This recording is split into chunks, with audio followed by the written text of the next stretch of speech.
இன்றைக்கி ஒரு சின்ன கதை. ஒரு பெரிய தொழிற்சாலை, அதில் வேறு நிறைய பேர் வேலை பார்த்துக்கிட்டு இருந்தாங்க. அதுலேருந்து ஒருத்தன் அங்கேருந்து வந்தான் முதலாளியை பார்க்க. ரூமுக்கு போய், சார் நான் வேலையை விட்டு நின்றுக்கிறேன் சார், ராஜினாமா பண்ணணும்.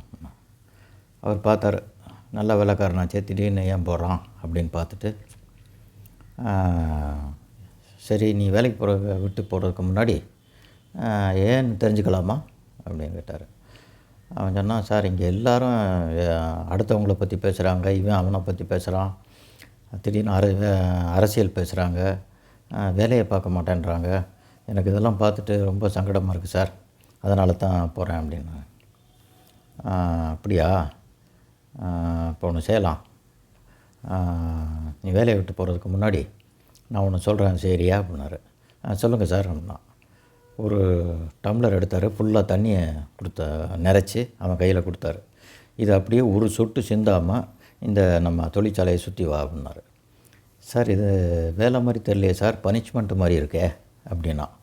இது பனிஷ்மெண்ட் இல்லைப்பா, ஒரு சின்ன டெஸ்ட்டு தான், நீ போயிட்டு வா, அதுக்கப்புறம் நம்ம நீ சொன்ன வேலையை பார்க்கலாம்.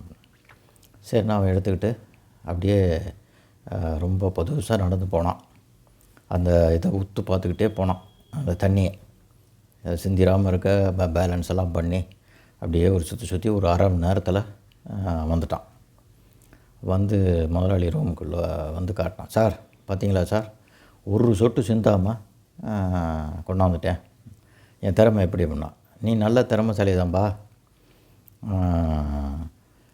இப்போ சொல்லு, இப்போ பூனியில் தொழிற்சாலையை சுற்றி யார் யாரை பற்றி பேசுனாங்க, யார் அரசியல் பேசுனா, யார் வேலை பார்க்காம இருந்தா, இதெல்லாம் சொல்லு, அவங்கள வேலையை விட்டு தூக்கிடலாம் அப்படின்னாரு.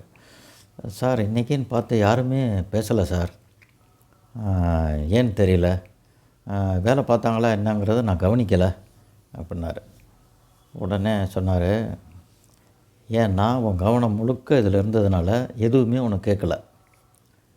அந்த மாதிரி தான் நீ வேலை செய்யும்போது உங்கள் வேலையில் கவனம் இருந்துச்சுன்னா அடுத்தவங்க பேசுகிறத பற்றி உனக்கு கேட்டிருக்காது, கவலையும் இருந்திருக்காது. அதனால் நீ என்ன இப்போ வேலையை விட்டு போறியா? இல்லை முதலாளி, நான் வேலையை பார்க்குறேன், முழு மனசோடு அதில் கவனம் செலுத்தி பார்க்குறேன் சார் முதலாளி அப்படின்னு போனான். இது என்னென்னா, ஒரு சின்ன வேலையை பார்த்தாலும் அதில் முழு கவனத்தை செலுத்தணும் அப்படிங்கிறதுக்காக உள்ள ஒரு சின்ன கதை.